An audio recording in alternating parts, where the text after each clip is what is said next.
Good afternoon, history buffs, history lovers. Welcome to a new episode of History by Bike.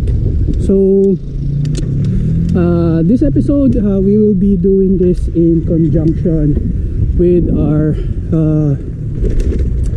affiliate Facebook page, which is World War II in the Philippines. So our episode today will focus on the event called Doce de Pebrero in Calamba City, Laguna.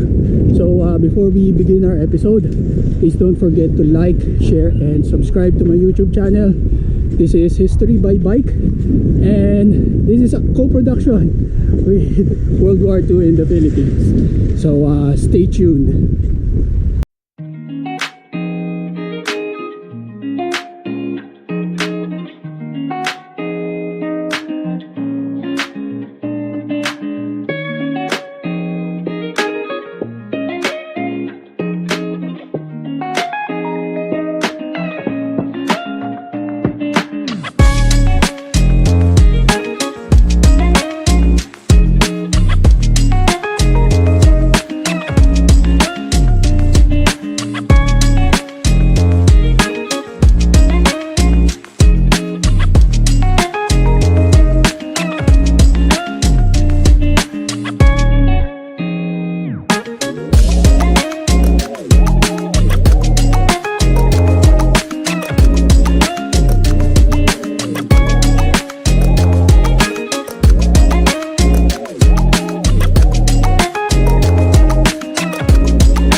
So if you're wondering right now why am I speaking in English, well, because primarily for this episode we have in mind our international audience. So we'll be trying to make a production so that our international audiences at the Facebook page World War II in the Philippines can have a better understanding of what we're saying for this episode.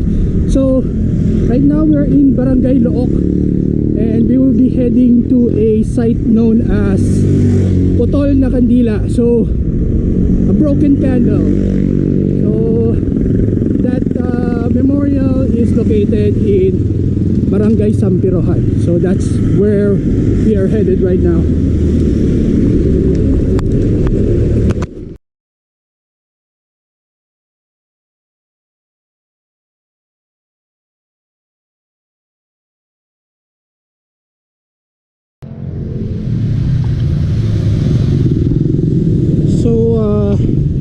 On this left turn, we will now be heading to Barangay Sampirohan. Well, that's the welcome arch.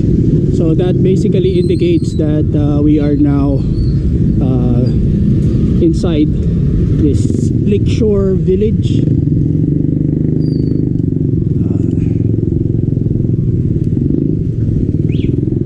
There it is.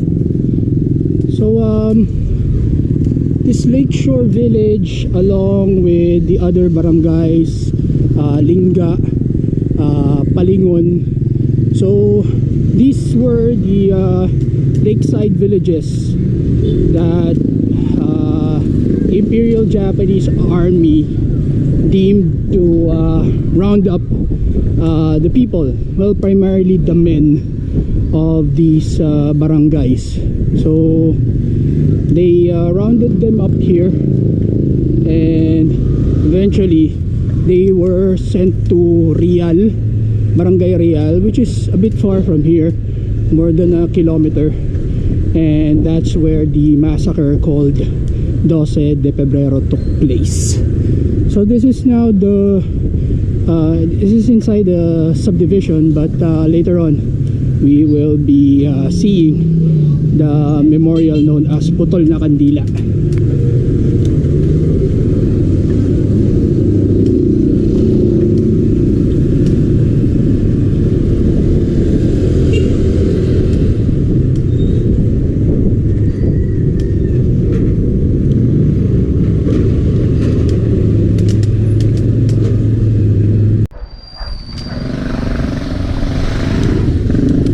So this is it. We'll just make a right turn here, and then the site called Putol na Kandila is just a few hundred meters away from where I am now.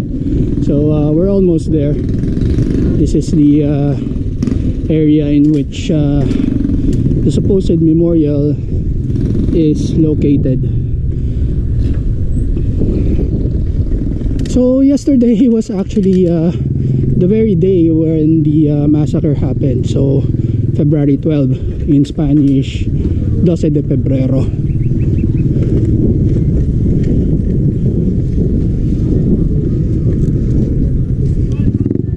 So there was a commemoration that happened here yesterday, based from what I saw on a different video from another blogger here. There was a commemorative event that took place at Pulong Candy. This is what they call the place, and Putol na Kandila is just over here. Yes.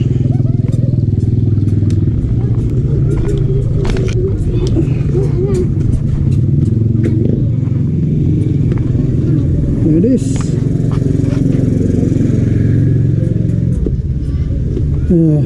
So there's an inscription at the base. I'll try to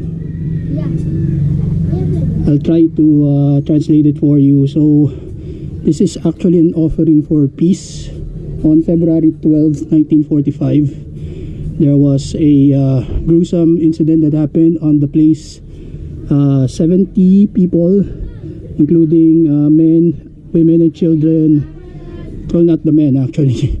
Little children, women, other pregnant women, also babies were killed at this spot. Then their bodies were said to be burned by the Imperial Japanese army. So this is like a collective grief. If you can see, there are offerings, flower wreaths.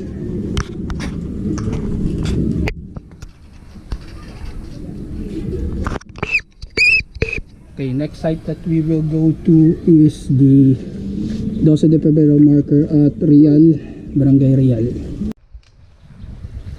Alright, so let's try to give a little backgrounder on that particular site. So actually, the massacre that happened on February 12 in 1945, well, seems to be that the Imperial Japanese army at the time were quite suspicious of what was happening here in Calamba.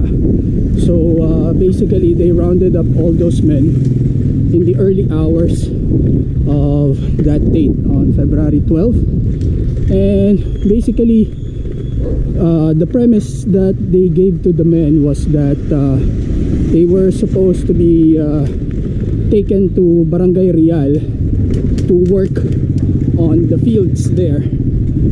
Barangay Real at that time actually was like a sugar plantation. There was a sugar mill located there, lots of sugar cane growing in that area. So they basically hoodwinked the men to come with them and to do work on those sugarcane plantations. The figures that were given for this particular massacre, well, they aren't actually that accurate because there are several numbers or figures that were mentioned of the number of the victims of that massacre. Some say the lower end of that figure is around 500 individuals.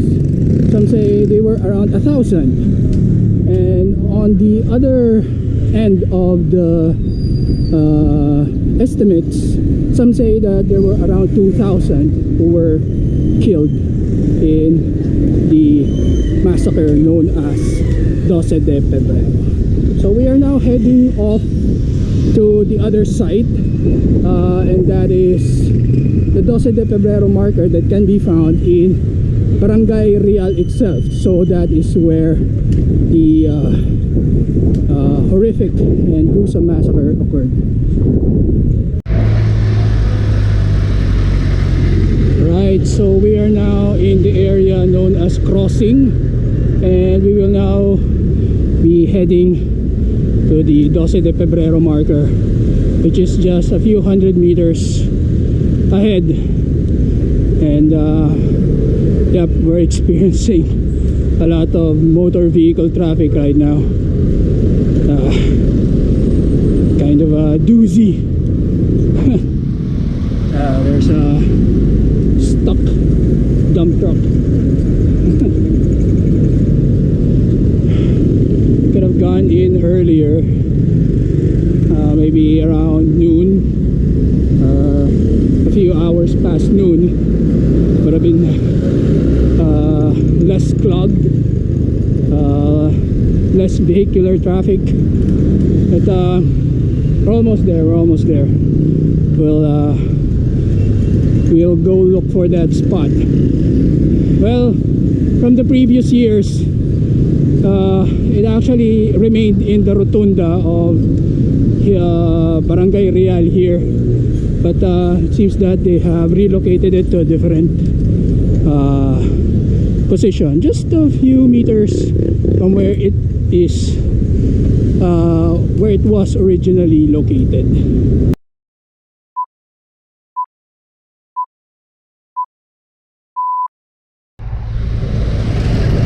Alright, here we go. So we managed to somehow get away from all that traffic that's building up right now here.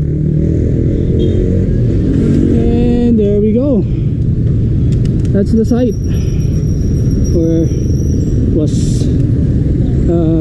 where the Doce de Pebrero marker is located. Oh, unfortunately, seems that the wreaths are covering up the marker. There it is.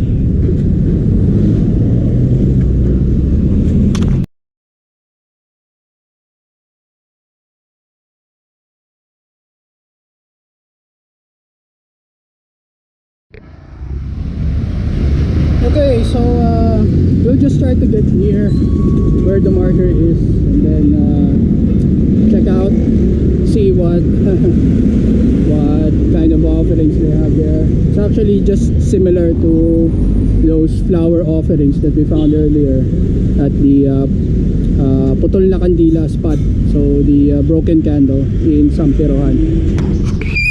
Alright, try to get near there.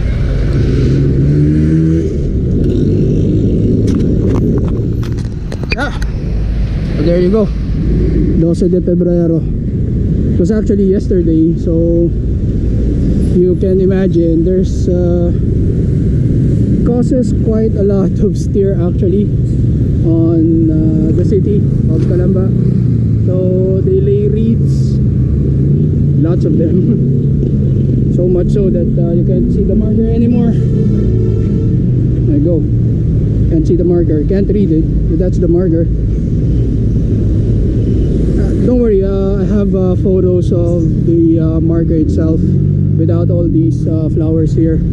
So we will include that in the video. And well, I guess this will be the end of our episode. Once again, this is made in conjunction with World War II in the Philippines Facebook group. This is History by Bike, and please don't forget to like, share, and subscribe to my YouTube channel. Also check out World War II in the Philippines page. It's on Facebook. And see you on our next episode. And thank you very much. This is History by Bike signing off from Barangay Real in